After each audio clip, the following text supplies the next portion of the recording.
Well, hello guys, welcome back to my channel. My name is Philip, and today we're going to be continuing our Amazon budget build by prepping our axles.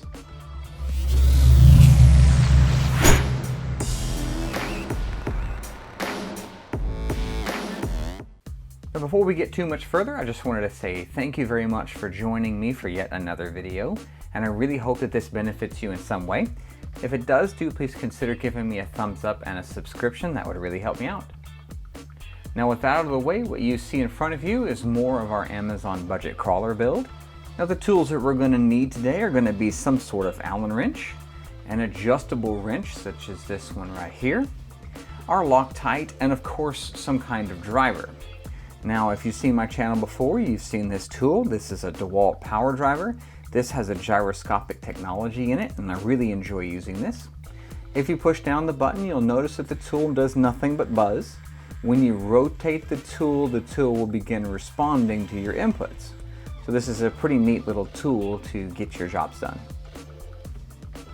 Now while we were away, I did take the rear axle apart and do some Loctiting. And I will tell you, it was a little bit of a mixed bag of tightness in all of this hardware. So several of these screws were pretty tight and several of these screws were not tight at all. For example, the screws that hold these rear mounts on, these were not tight at all. They were not even finger tight. So if you do decide to go with an axle such as these, I would highly recommend that you at least tighten the screws. I will also tell you that there is not a lick of Loctite to be found anywhere on these axles. So you definitely want to take the time to do that as well, just as we did with the wheels and tires.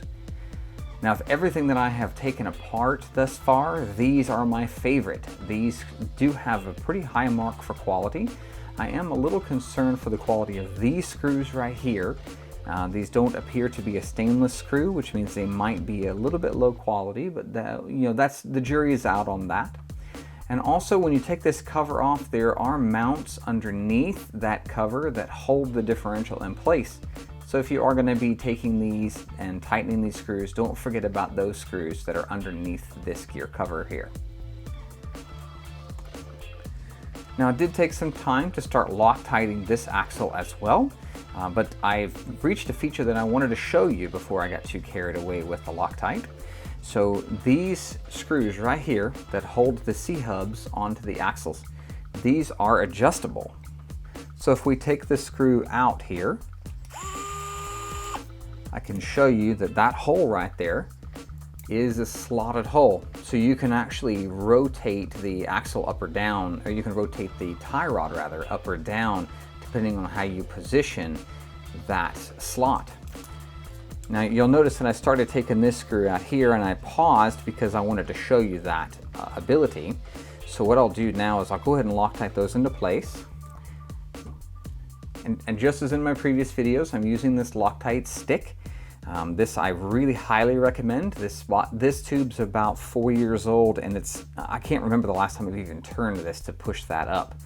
And I have used this quite a lot, so I would highly recommend that as a Loctite. It's much cleaner than the liquid. Now we can reinstall these screws here.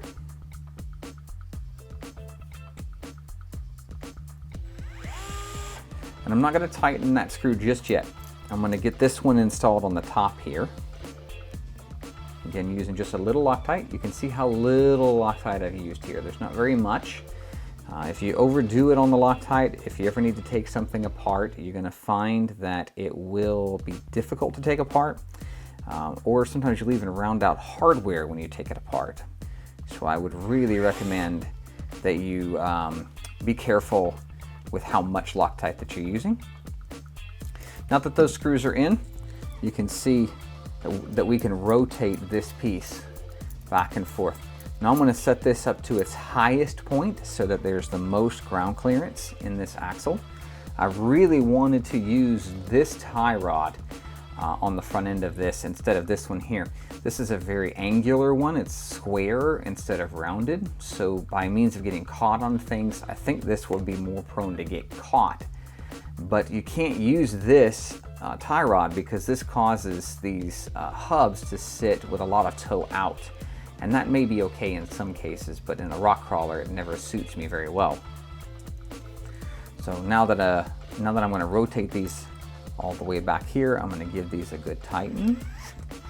And all of this hardware that I'm using on this, with the exception of the gear cover ones, I do have a lot of confidence in. They fit really well with the wrench. I think these are a good quality hardware on this axle, which actually really surprises me because with inexpensive parts, frequently you do run into issues where your quality just isn't that good. I also didn't take these screws out here, this screw that's holding the brace down, or this one to Loctite, because there's one hiding. And it's a little difficult to see, but there's one hiding right underneath that servo plate right there. So you need to remove this servo plate. And hiding underneath the brace, there's two more screws. So see the little screw right down inside of here? I don't know if you can see it or not. So what we're going to do is we're going to go ahead and take those apart so you can see them. That way, if you're considering these axles, you know where to tighten all of the screws.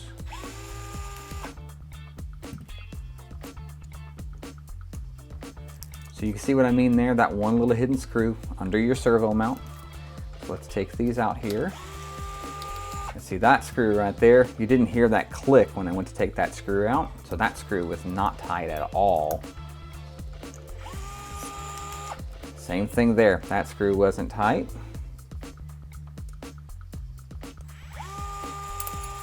Oops, and neither was that one. So, you know, again, it's just examples of why you need to take these apart and at least tighten the screws if you're not going to use a Loctite. And you see those two hidden screws I was talking about. So that screw there and that screw there. We'll take one screw out at a time. That screw wasn't very tight.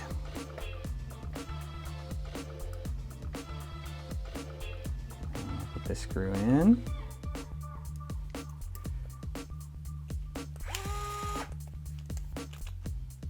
I never like tightening with this tool because I find that you can strip out screws and threads and all that kind of stuff. So I do try to avoid tightening with this tool whenever possible.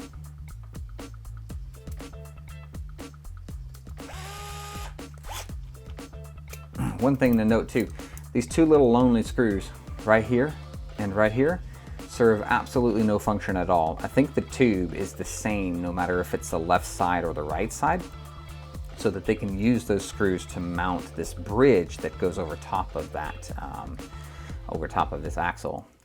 Now you'll notice when we go to hook this up here, you see how the screw holes don't line up? The screw hole here, my thumb's pointing at, and this one up here, it's because it's 180 degrees wrong. So you probably would have figured that out on your own if you had taken this apart, but it is something worth noting there. Just double checking the length of those screws, making sure that there isn't an odd one that we need to get up top up here.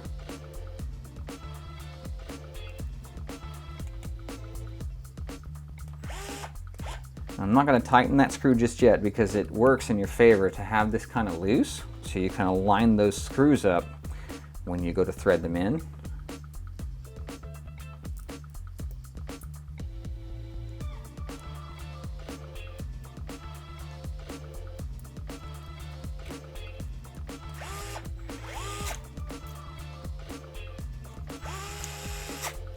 So I'm going to hand tighten here. I don't like using that driver as I mentioned before. And hand tighten this one as well. Now we'll reattach our servo mount. And the same thing with that Loctite. I always recommend the Loctite anytime you're doing metal screws to metal threads. If it's plastic, I don't recommend it, you know, because Loctite can actually soften plastic and that will cause damage to your plastic components. You'll also lose the threads in there and a lot of other issues. So just, you know, for your best interest in mind, just don't Loctite into plastic.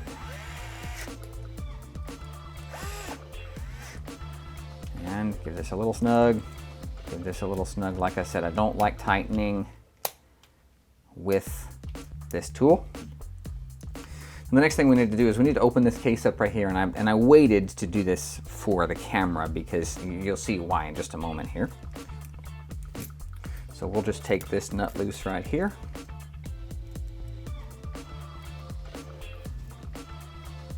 and swing this rod out of the way.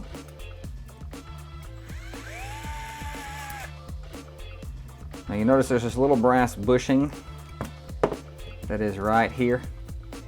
So I recommend not losing that for various obvious reasons. So what I'm going to do here is I'm going to put this nut back on here so that that won't get lost. It'll always kind of be there for when we're ready to button it back up. And when I took this apart on the other axle, these 4 screws were not even tight. Yeah, you see right there? So I can actually loosen that up by hand. So that's not even hand tight. Yeah, same thing with that one. Now when I pulled the rear one apart, these were a little tighter. Not as loose as that one is. So if you look inside here, you can see what I mean. There's some hidden screws. So you have a screw here. There's 4 of these screws. And when we rotate this, that is all the grease that they have installed on those gears. And that's just not going to work. You'll end up tearing things up and overheating things. So that was the thing I wanted to show you when you got in here, is to see how little bit of grease they installed. And this has actually inspired me to take the transmission apart when we get to this point to make sure that we can get things well greased so we don't tear things up. The same thing in here. We'll take these screws out. And I don't know if you could hear that click or not, so that one was actually fairly tight. So same thing, you can see how little Loctite I'm using. It's just a little bit. A little goes a long way when we're talking about Loctite. And you'll notice I'm taking 1 screw out at a time.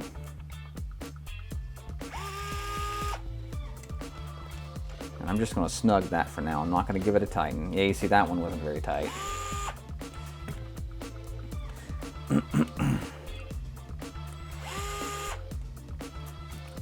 And the same thing here. Just a little bit of Loctite. That's too much. You see how much Loctite there is there?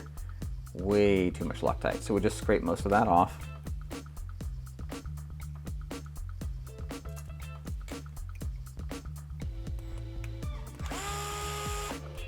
Snug this one a little, and tighten this one, and go back. And repeat on the other side. I don't know if you could hear the click in that one. That one was actually pretty tight. So like I was saying before with these things, it's kind of a mixed bag of tightness we have here. And this one's not going to be tight at all because I could see, yeah, you see it's not tight. I could see that bridge moving around when I went to put that other screw back in. So just a little Loctite, you can just barely see that, right?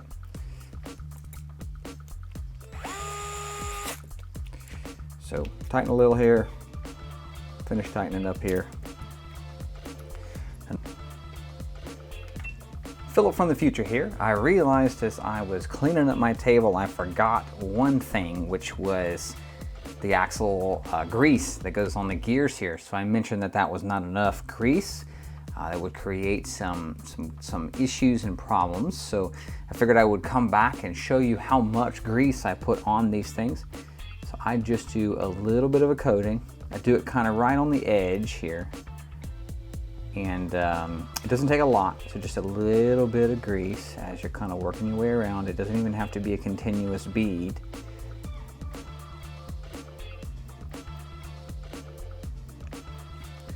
And you'll notice, as we begin to rotate this, that the grease will eventually begin to accumulate at the top of the gear. So even though we put that grease down here, it's going to all push its way to the back of that gear. And I just like to take a little tool, like our 1.5 millimeter, and kind of push this back down just at least one time.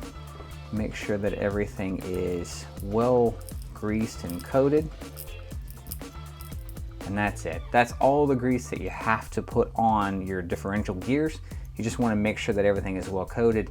And when we get to the transmission, I'm sure we'll have to do this again, and I'll show you, again, one more time how much grease to put in there so that everything kind of rolls well.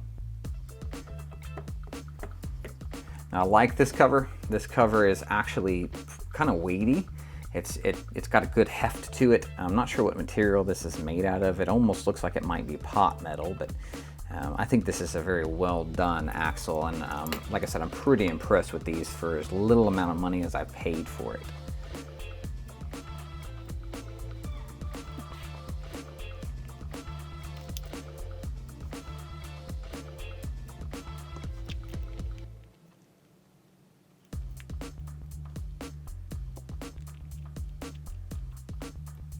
The one downside with using a lot of Loctite is that your fingers do get a little bit greasy from it, because you know, no matter how much care you take, you do end up with a little bit of Loctite on your fingers. With that said, you should be washing your hands when you're done, because you don't want to be ingesting this stuff if you can avoid it. And you'll notice I'm jumping from corner to corner, just like you're changing a tire in a car. And give these a final tighten. So tighten that screw, tighten this screw. You notice I'm just twisting the driver. I'm not using the power driver here because I am worried about the heads of these screws snapping off. And we can button this back up here.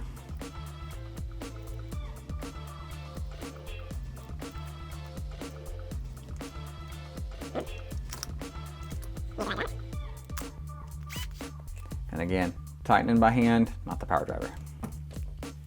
Now, if you're curious about this little cross wrench that I have here, many years ago I bought a car called a GPX4. This was the wheel tool that came with it, and I love this thing. I'm really dreading the day that this tears up because it's so much nicer to be able to twist with this versus your traditional cross wrench. So now that that's done, we'll just simply take these screws out right here.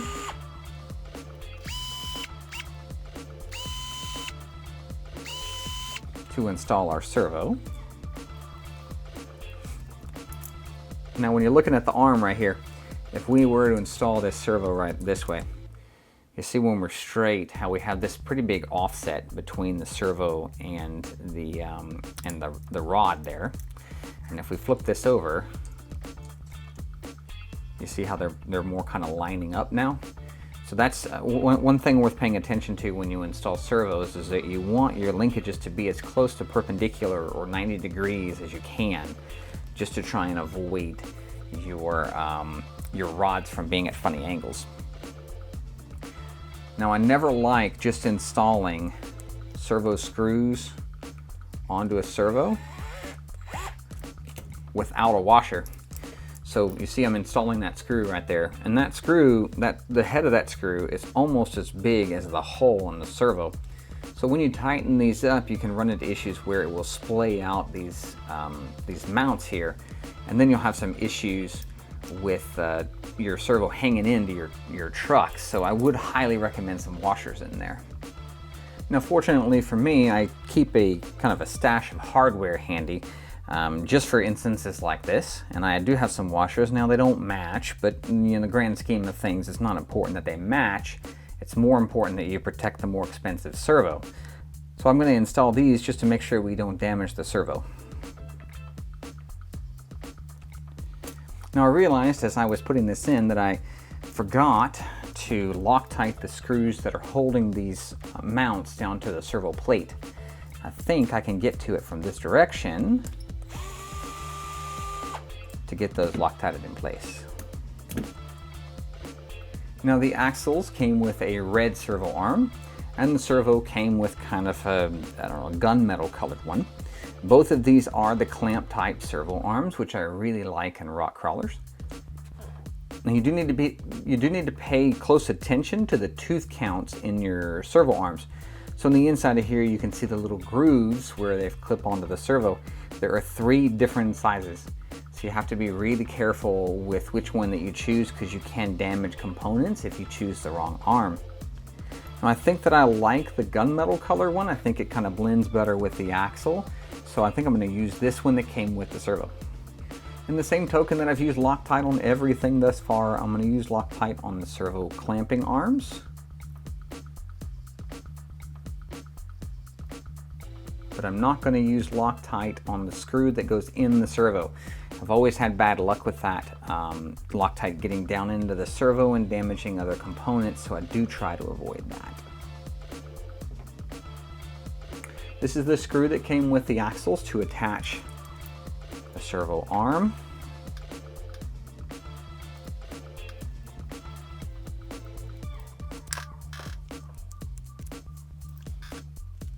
So as always, hand tighten, don't use the tool. And then we're going to clamp the servo arm onto the servo itself. Now keep in mind that this is not a final position for that servo arm. Before we power on this servo, we need to make sure that we verify its servo position, because right now we don't know if that servo is at perpendicular. We don't know if that servo is at 60 degrees, and if we power it on, we might tear it up if it's not sitting at centered. Now the servo came with a Phillips head screw, which I despise. I really recommend not using Phillips head's hardware if you can avoid it. I have my screw kit here with the same size screw in a Allen head, so we're going to use it. Now, a tip for you when comparing screws, if you kind of butt them up together like so, I've got them backwards from each other. Just verifying the length and the screw pitch, that's pretty important, so again, you don't damage things. And I am not going to put Loctite on that screw, as I mentioned before.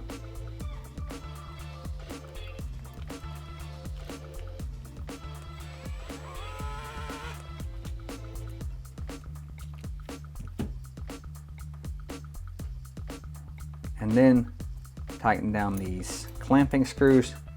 And I'm just going to leave these hand tight for now because, as I mentioned before, this is not the final position of that servo arm. So now we have our servo mounted to our axles. Our axles are all Loctited together. We have our rod ends all built and ready to install. So I think that will wrap up this episode. Well guys, as we wrap up this video, I hope you've enjoyed taking a look at these Amazon budget axles that I have bought for our new project. And I must say I'm really kind of impressed with these axles. Of everything I have bought, these are my most favorite item. Well, if you have benefited from this video in any way, do please consider giving me a thumbs up and a subscription, as well as don't forget to hit that bell if you want to see the future content. Well, that'll wrap it up for this one, and I hope to see you in the next one.